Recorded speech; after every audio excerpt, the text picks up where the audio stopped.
4700 tenues pour la police nationale ivoirienne.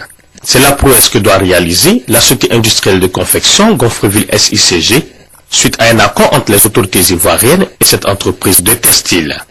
Ce nouveau partenariat permet de faire la promotion des petites et moyennes entreprises installées sur le sol ivoirien. Confectionnée avec 33% de coton et 67% de polyester, la tenue des policiers ivoiriens est, selon les techniciens de l'industrie, de qualité supérieure et remplit les normes occidentales.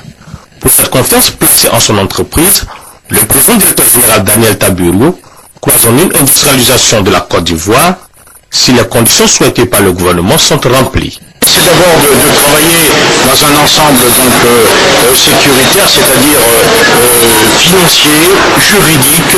Actuellement, nous travaillons en toute sérénité, vous nous voyez dans l'entreprise, donc il n'y a pas de souci. Deuxième chose, nous attendons également de pouvoir compétir sur les marchés de l'État ivoirien comme sur les marchés du secteur privé. Donc de répondre aux appels d'offres, produire en Côte d'Ivoire et pour la Côte d'Ivoire. En choisissant la confection des tenues de la police nationale en Côte d'Ivoire, l'État ivoirien veut lutter contre le chômage des jeunes. Ainsi, l'entreprise compte investir à moyen terme 500 millions de francs CFA pour offrir 300 emplois à la jeunesse ivoirienne.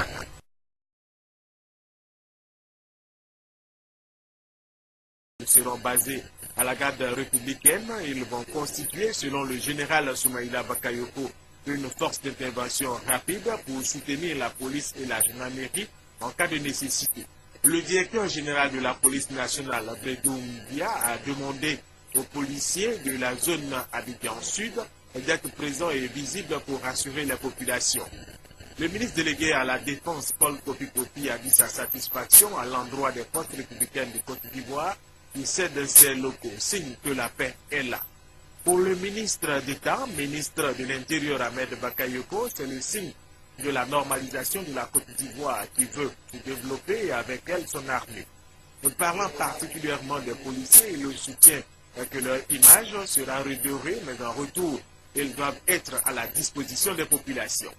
Pour le ministre d'État, ministre de l'Intérieur Ahmed Bakayoko également, le retour des policiers et des gendarmes dans les commissariats et brigades est un atout majeur pour lutter efficacement contre le grand banditisme et surtout pour permettre le retour des opérateurs économiques pour la reconstruction de la Côte d'Ivoire.